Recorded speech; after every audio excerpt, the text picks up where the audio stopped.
Hello. Yeah, that's your name. Squirrels got me. Big Jim. Yeah. Really cold and fun. Cold and fun. Cold and fun. That's good that you think that of it, because that's what deer hunting typically is cold and fun.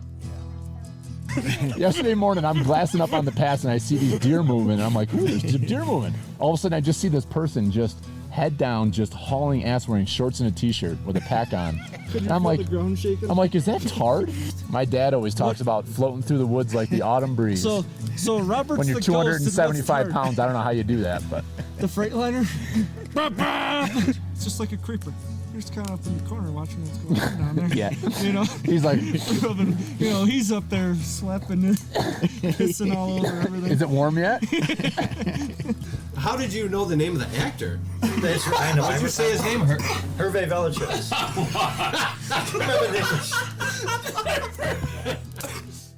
You know what pert near means. If you know what pert near means and you live in America, you're a redneck too.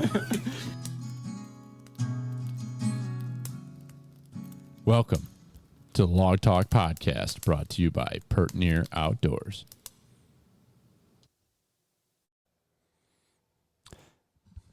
It's that time of year. It's that time of year where we all need to be thinking about, do we have everything we need to hit the woods? Chances are you don't, and if you think you do, you probably could use some more. So how about you go over to thehuntworks.com and check out all the incredible products these guys are carrying. This is a great family, local store. Dan and Steve Dunnigan, a couple hardworking sumbitches. They are now carrying archery equipment, everything from bows to arrows to broadheads, quivers, you name it. So on top of all the great tree stands and box blinds that they're carrying, they're now a full-on archery dealer, and really recommend that you check these guys out for your next big purchase. Head over to thehuntworks.com to see what they've got for sale, or if you're local in the Rochester area, head on over to their store in East Rochester on Dispatch Drive and check them out. They are on social media, The Huntworks, and also online, like I said. And if you purchase anything online, you can use promo code FEEDIN'Em to get 5% off, and that's FEED, FEEDIN, INUM, 5% off. Feed 'em. Hey, welcome everybody. Big Willie here, hosting the Pert Near Log Talk podcast.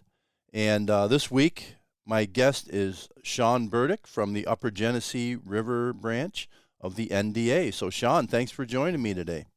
Yeah, thanks for having me, Bill. Yeah, I wanted to catch up with you. I had attended your event, the Arrow Fest, and on May 20th down there in Wellsville, and oh my God, what a bash that was. That was probably couldn't have had a worse day weather-wise. Yeah, it was more like Rain Fest. Yeah.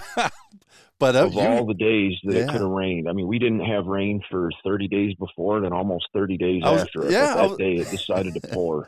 I was going to say we had nothing before, and then it didn't rain again for like 3 or 4 weeks. Yep. I was like, oh my God. That was the only day. All the days. We had a lot of rain that day too. It didn't stop. It rained all the way home that night. No, it didn't. But yeah, how'd the fest go? I mean, how'd that go for you? It looked like it was very successful. Yeah, all things considered, it was very successful. We decided to spend a lot of extra money on getting that giant canopy tent, which was a few $1,000s, and a bunch of the extra tables and everything to make sure that everybody was covered up. But we had made that decision regardless of weather, which ended up turning out really well. And we still had probably, I think the final attendance that we got was right around 120 or 130 people. And that was even with, I had totaled it up around 40 people that had bought tickets that didn't even show up. Yeah. So it was good. We had a good day. We did get away a couple hours in the morning with no rain. So there was, all the guys that showed up early to be in the archery competitions they got a couple rounds in before it really started coming down. Yeah. Some of those folks got awful wet when they were coming in. Yeah, there was a couple of guys that just kept going out. I remember seeing a whole handful of people going back to the parking lot to get their rain gear, and they just kept going around. I was like, God bless them. They're just they were at it, man. They were. Yeah. Weather did not slow them down a lick. So we had a lot of folks that enjoyed shooting. I think I might shoot next year if you do this again. Yeah, well, we're planning on it. I'm not sure what the timing is going to be yet. We might. One of our meetings a couple of weeks ago, we started to discuss potentially changing the date. So that's on the potential plans for next year. But Yeah, you thinking? should. Are you thinking getting out of turkey season? Yeah. Yeah. Yep. So, Yeah. Potentially pushing it out to, right before deer season, maybe late August or early September. Yeah. You Yeah. know. Yeah, in August, it seems like an August date if you could make it fit. That's when we used to do our beer fest, or this is the only year we haven't. But that seems to be everybody's gearing up. We had great attendance. There's excitement in the air, and that always seemed to work good. Mm-hmm. Well, that's interesting. So, was it? Did you meet your objectives though, as far as your fundraiser for the NDA with that event? Yeah, we did well. I mean, financially, it's a good event. I mean, like we're saying, the rain put a huge damper on it, and the attendance was kind of down. And it ends up being a long day. And I think a lot of the people that show up early, they get a little bit tired of being down there. It's a long day, so it didn't go as well as I was hoping, but it still did very well. Yeah, I mean, that was the first one I've been to, so I didn't have anything to benchmark it against. Yeah. But I thought it was a fantastic event, and it was a blast in that tent. Like after lunch when you were doing your giveaways and everything, it was like, man, there was some nice stuff in there, and the crowd was having a blast. Those of us that were there, Yeah. Everybody seems to have a pretty darn good time, and you talk about the stuff, all the prizes that we have in our raffles and the giveaways that we do. We really pride ourselves, and we got together on this event before it even started. We said we want to be known for having the best stuff at any of these types of events. With any of the conservation organizations, you go to these different raffles for, DU or NWTF or RMEF or, even some of the NRA stuff. And, there's usually some good stuff there, but there's, by and large, you go to these things and a lot of the stuff that they have out on the raffle tables aren't necessarily things you really are going to want and use. So we try to spend extra money on the raffle prizes and really have things that people are going to be really happy to win. Yeah, that was great. Yeah. And what did you have a value? Did you do you know what all of those prizes, everything in that tent? Did you ever tally that all up? What the value of your giveaways were? Yeah, this year we were just over $22,000. Yeah, I would have guessed it was somewhere up in there because there was a lot of stuff and a lot of nice stuff. And then there's people like me that don't win a darn thing. I had the what do you have, a VIP pass? Yep. Right. So I bought that, and you get a ton of tickets with it and everything. But I didn't win a darn thing, and I was standing next to a guy that he had to call his wife and have her bring the truck down because he won so much. The guy was There were three people there that seemed to just be luckier than all hell that afternoon. Oh my God! Just kept winning one thing after another, and you're like, "Jeepers creepers, where is that horseshoe stuck?" Yeah, this guy. You probably remember him, but he won the kayaks, and he won a bunch of other stuff. And I mean, he had so much stuff it wouldn't fit in his Jeep, so he had to call the wife and have her bring the truck down. I was laughing. Yep. Yeah, he was giddy. That guy was having so much fun. I couldn't believe what he won. But hey, you never know, right? If you're not playing, you're not winning. So that's right. Yeah, that was an awesome event, and that, I looked at all the people. Like you guys had T-shirts for your staff, and you had a lot of people working down there, and it's like kudos. Those folks, they put in a long, hard day. So we're pretty lucky. We've got a lot of kind of core volunteers. I mean, generally when we have our meetings that are the regular meetings, we usually have about 18 or 20 guys that show up that, that contribute at all different levels. And then the day of that big event, all of our wives can come down and help, and they help run the registration and the door prizes and help out with the food and things like that. And, we get some of the members from the Rod and Gun Club volunteer with us on that day too, which really helps. And really we could use even more help, the day of, just to help keep things running smoothly. And I think the Gun Club did a breakfast, didn't they? Do a little fundraiser breakfast or something. Yeah, they wanted to do that, and they made some good money on that. I'm pretty sure everybody that was down there for the archery competitions in the morning and all the volunteers bought at least one plate of food in the morning, so they did well. Yeah, we went in and we were down there with the Hunt Works, right? And so but we went in, sat down, and had breakfast. It was great, and the folks were friendly. It was a very nice time. We really enjoyed it. So kudos on that event. I know that you really put it all out there to pull that off, and you and your team worked very hard for that. So that was exciting. And and until we chatted, I don't know, a week or two ago, I don't think we've been in touch since. We both summer got busy, and we haven't talked since that day. So yeah, it's been a while, and that after putting that event together this year, especially, just we put a lot of extra work into the archery course. We put in some permanent bridges and some other features out on the woods course. That's it's almost a mile long when you leave the Rod and Gun Club and loop back around to it. We put a lot of work and a lot of time into that, and it just seemed the way that we were growing it really took a kind of a toll on me. And a lot of volunteers in these organizations get to the point of burnout, and that's about where I was by the time we wrapped that up.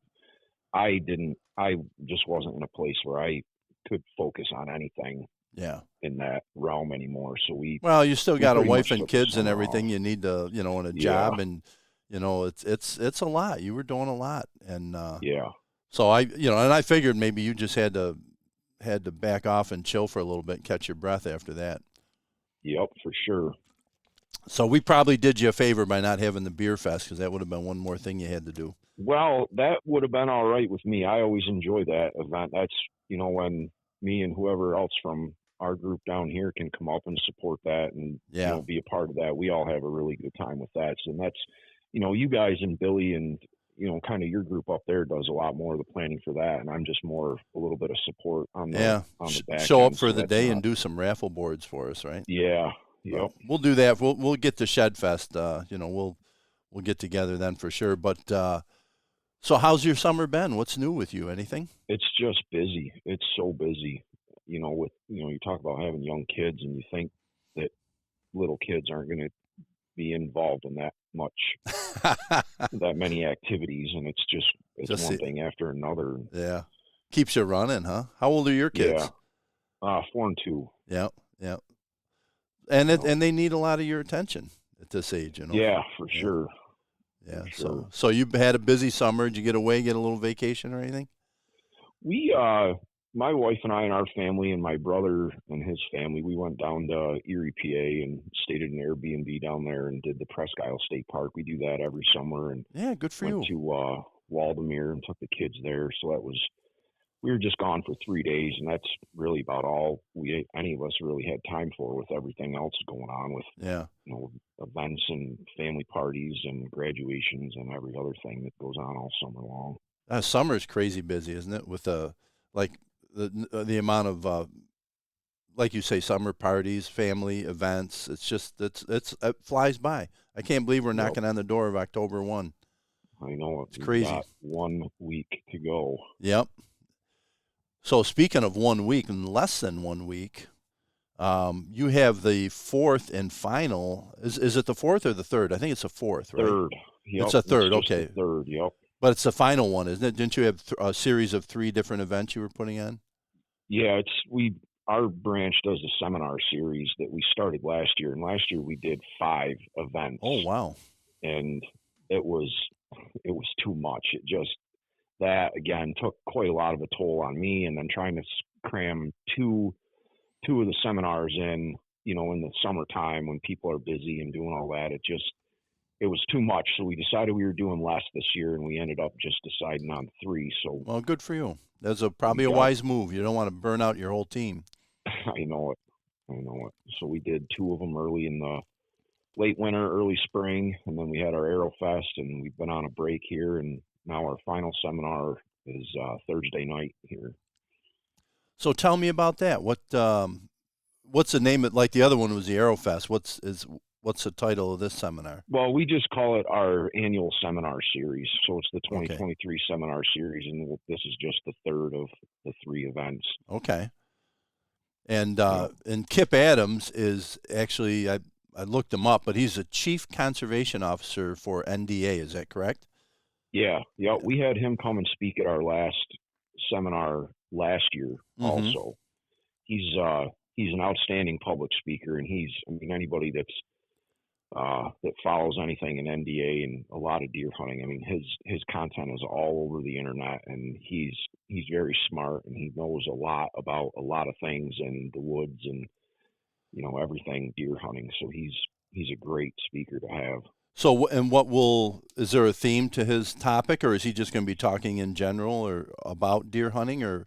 Yeah, what we talked about when I reconnected with him last week, he's going to do some data that kind of goes over the updated deer report, and as far as some of the deer statistics that are pertinent to our area here in New York and northern Pennsylvania. So Nice. He's going to talk about some of that. And there was some content that he did through NDA a couple of weeks ago. There's a video out on YouTube where he talks a lot about how to identify the difference between like doe fawns and buck fawns. Yeah, I heard about that. I want to say I was on it was one of the podcasts that maybe was in the Meat Eater series or in that family. Yeah. But they were talking about a recent video that Kip Adams had done.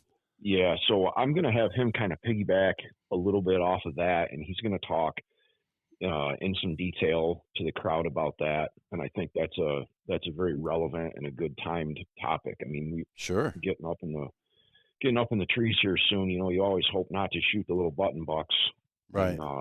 In hopes that they grow up to be something that you want to shoot in a couple of years. Sure. So he'll talk into some detail on that, and he's probably going to do some talking on a deer biology topic, which I just left up to him. I mean, he knows so much. He can, he could pick one and talk for 3 hours if you let him. Yeah. So there was surprise us with that.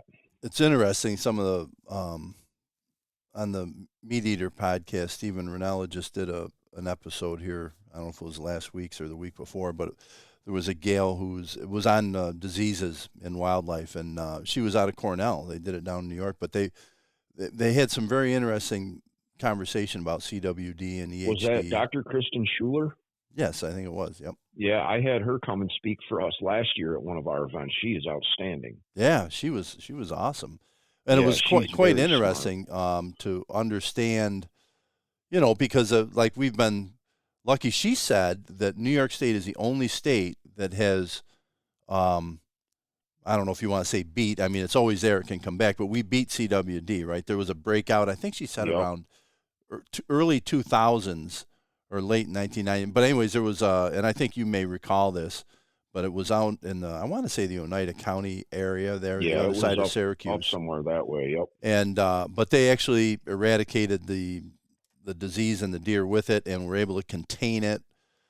And but so that was interesting to listen to her talk about that, and the amount of work that her team, that group in Cornell, has done with other states, right, on controlling, identifying first of all, and controlling CWD. So. Yeah, that would be. There was some really interesting topics about the health of the herd and how that impacts it, and interesting stuff. It was good to hear somebody from New York on Steve's podcast covering that. Yeah, and even somebody that's fairly local too. I mean, sure. I think she's just outstanding. Out of all the stuff pertaining to CWD that I followed over the years, in my opinion, she's probably the best CWD researcher in the country. Oh, she sounded it. She was top notch. Yeah, and she's a deer hunter too. So and I think she was raised here. Was she raised in New York? I can't recall. Not far from here. Yeah, might have been Virginia or something. Or I think right around. Don't quote me, but I think right around Bradford, PA. Yep. Oh, that could be. Yep. Yeah, so that'll be awesome to have Kip there. And the seminar is located where? At the Rod and Gun Club here in Wellsville, the same place that we have our Arrow Fest. Yep. And it's really not hard to get to. You head south out of Wellsville, and I can't remember the name of the road, but you take a right-hand turn on this road, drive down there a ways. On the left is the gun club. Yeah. And road. Yeah. What's the name of the road? Weidrick Road. So yeah. And how do folks attend? Like, is there a fee, Sean, to attend the seminar? As long as you're a paid NDA member and your membership is current, then you get in for free. And so if you came to our Arrow Fest, or if you've come to one before, then it's likely that you're not going to have to pay anything. But And if you're not a current member, you just buy a membership at the door, and then you're into pretty much all of our events like that at no cost. So it's no cost for members, and anybody that does come can buy a membership, and then you're in. Yep. Then you're in and up to date on everything that we're doing. What time's that event kicking off? What time's? We're going to have Kip start speaking at 6:30, I think. 6:30. Okay. Yep. So But probably we'll all be down there and set up, hopefully ready to go by 5:30 is the hope. And we're doing a big, like a pizza party. So we're going to have pizza and wings and beer and soda and pop for everybody, whatever, water, whatever. So when I came down, I must have been for your first, but it was we had Steve Shirk out of PA that did a rundown on buck movement. Was that your first seminar this year? That one was the second one. Oh, the second one. Okay. Yep. So you had 3 seminars and then the Aerofest. Yep. Oh, okay. So I came to the second one, and that was fantastic, and it was really nice because it's a very casual setting. Everybody's friendly. It was a great event. I loved it. Yeah. And, well, and we provide some, like, just some snack type food, but the last one of the year, like we did last year, we kind of call it like our seminar series wrap up party too. So we do a lot more raffles and giveaways. We've got our attendance giveaway too, which last year we did a really awesome rifle that Dallas actually won. Oh yeah. And he only made it to one of the events last year. So the more of these seminars that you come to, the more chances you get just by showing up. But this year we've got a Yeti Tundra 35 cooler, and it's packed full of gift certificates, trail cameras, and all kinds of. I mean, it's a mystery box full of awesome stuff, and the whole thing, I believe we've got a value of over $1,500 on that. So Holy just by cow. showing up, you get a chance to win. Yeah. All this really cool stuff. Plus the other We'll stuff, do- you'll probably have a bunch of other stuff on the table there. Yeah, we usually do just a handful of door prizes, but we're going to have a ton of them. Pretty much everybody that comes is going to win a pretty cool door prize. Yeah, And, go home with and something, then we'll right? do a raffle. We might even pick up a really nice rifle to raffle off, which usually when we do that, what we do is we get a rifle that's, worth somewhere around $1,500, and we'll just sell 25 tickets at $100. So everybody's got a really good chance to win. And Nice. I'll make sure and pack some cash in my pocket when I come down. yeah, there. bring those crisp hundreds down. But yeah, we'll have pizza and wings, and we provide beer, water, pop, and everything too. And it'll just be, like you say, a real casual, fun time. And Nice. Well, I'll definitely be down. I'll come down a little early, and yeah, it'd be interesting to meet Kip, and be fun to have him on the podcast sometime as well. yeah, I'm sure he'd be happy to. He gets on a lot of them. So, just to recap, so it's this coming Thursday night, September 28th, at let's say 6:00. Yeah. At the Wellsville Rod and Gun Club, which is on Weidrick Road. And what's that?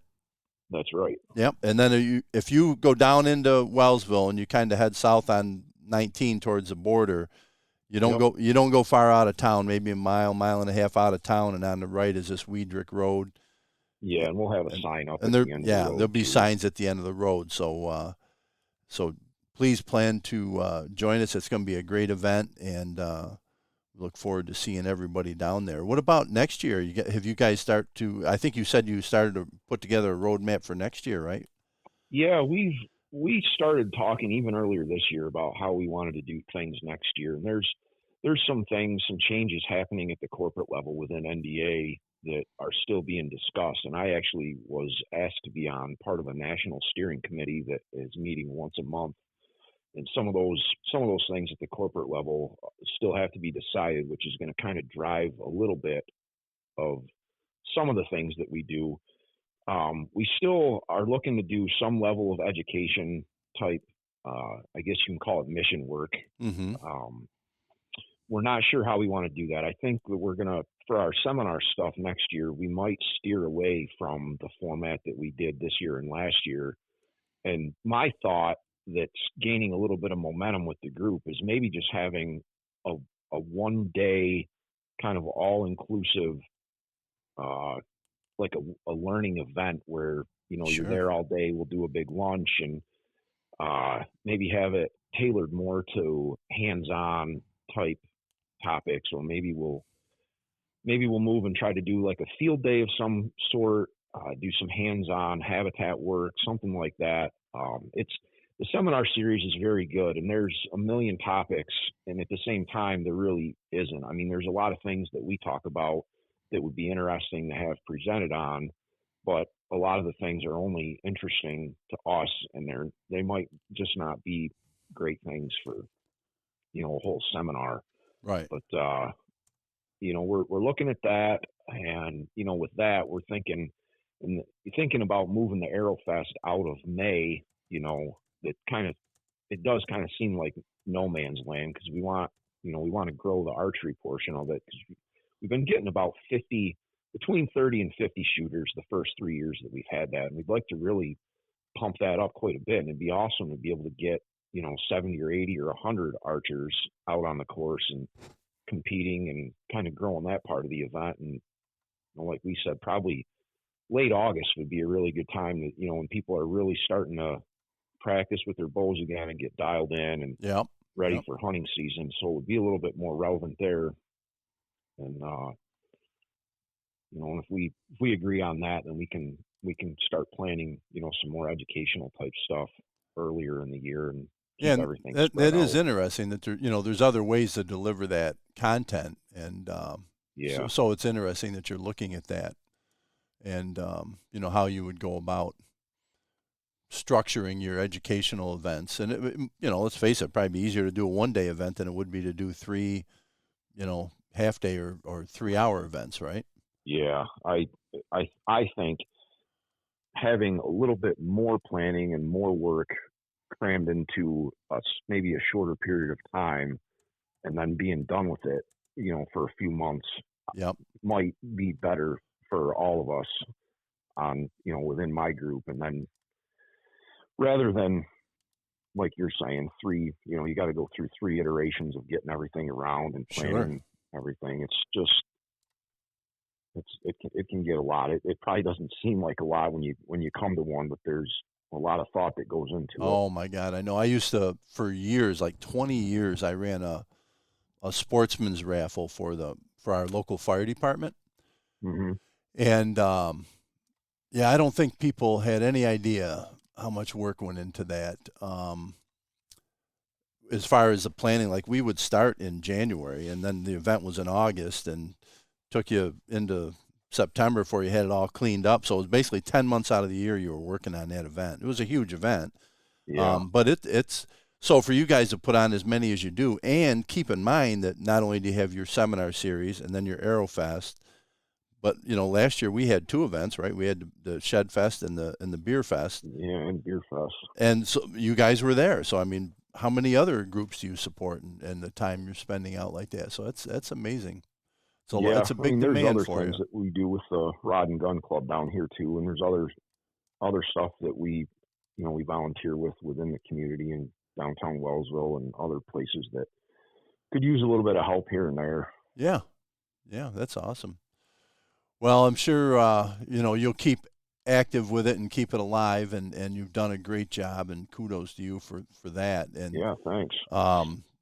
Top quality events, and they're just a lot of fun. And you know what? The most important thing is not what you win, although it's nice, right? Dallas really enjoyed whacking a heck of a nice buck with that rifle last year. Yeah, I got a picture of it. Did you really? Did too. Yeah. And he put his new rifle right to work. But it's really, that's all nice, the stuff we go home with. But the real gain is just the relationships, right? And the good time that it is to spend with people, meeting new people, and reconnecting with friends like you and I would never know each other if it wasn't for the NDA and Pert Near Outdoors and our passion for hunting and the white-tailed deer. So it's there's a lot more to it than that. For sure. So what about you personally coming up for the season? You got a a buck picked out? You got your hit list, or you just Jeez, have you even been I out? wish. Out of all the cameras that I've got up on public land down in Pennsylvania and private land here in New York, I do not have one picture of one buck that has even gotten my blood going at all. So I don't know what the heck's going on. Last year at this point, I had bucks everywhere that I was excited about and trying to pinpoint bedding areas and everything, and it's not looking that way right at the moment.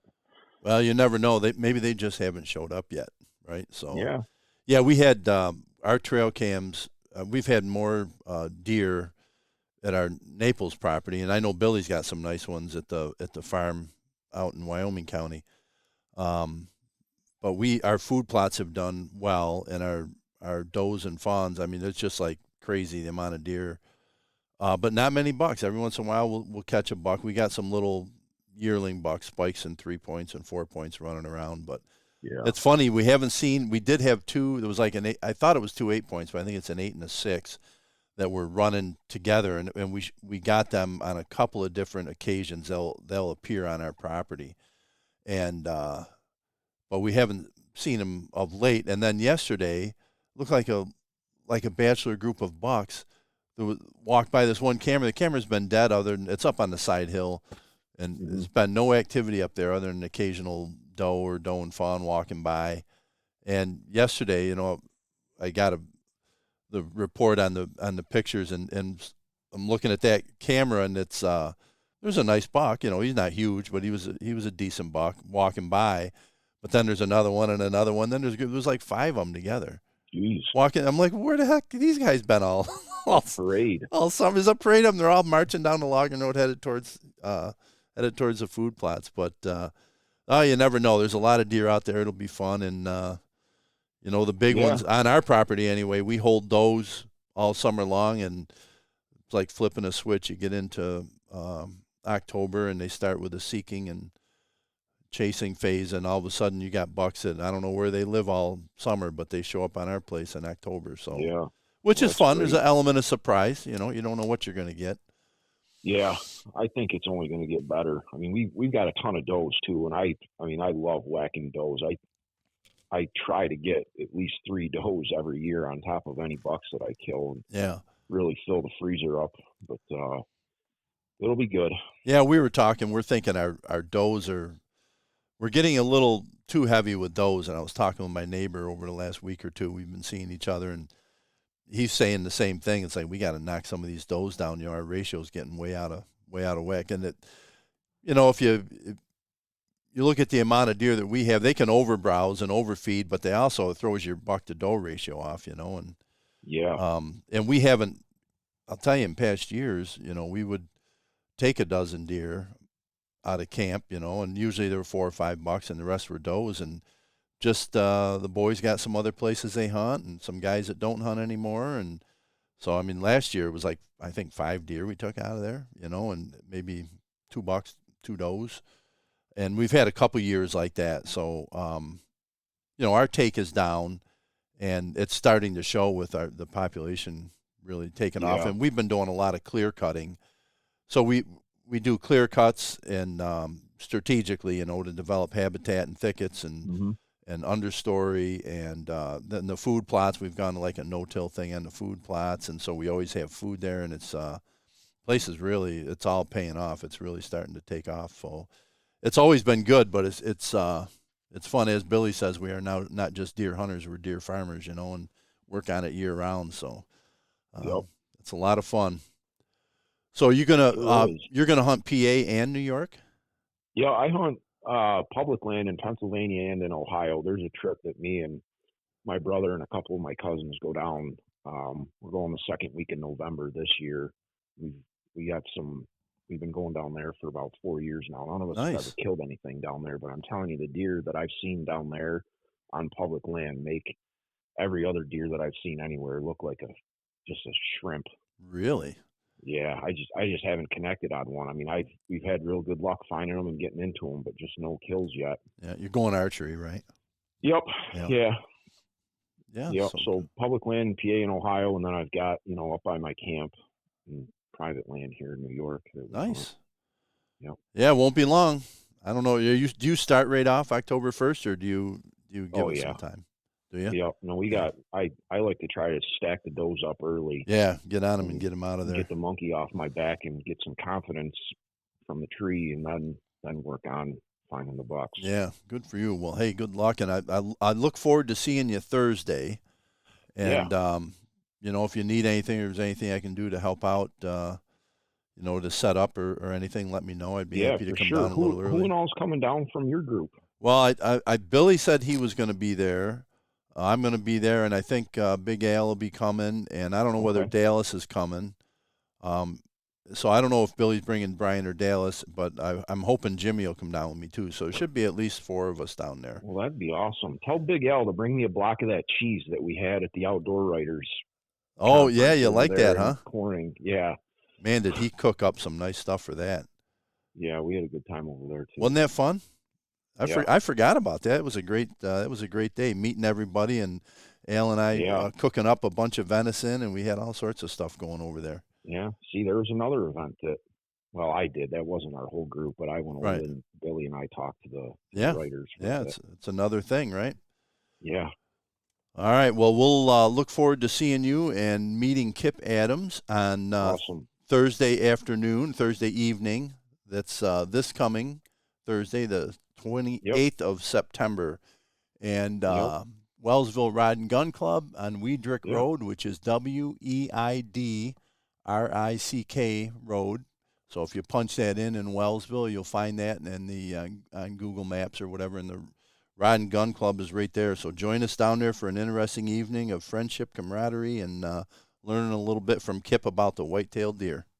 Yeah, for sure. All right. Sounds good, buddy. Thanks for joining me. Thanks, Bill. Let's go catch the rest of the Bills game. Go Bills. That's right. Go Bills. All right. Later, bud. See ya. See ya.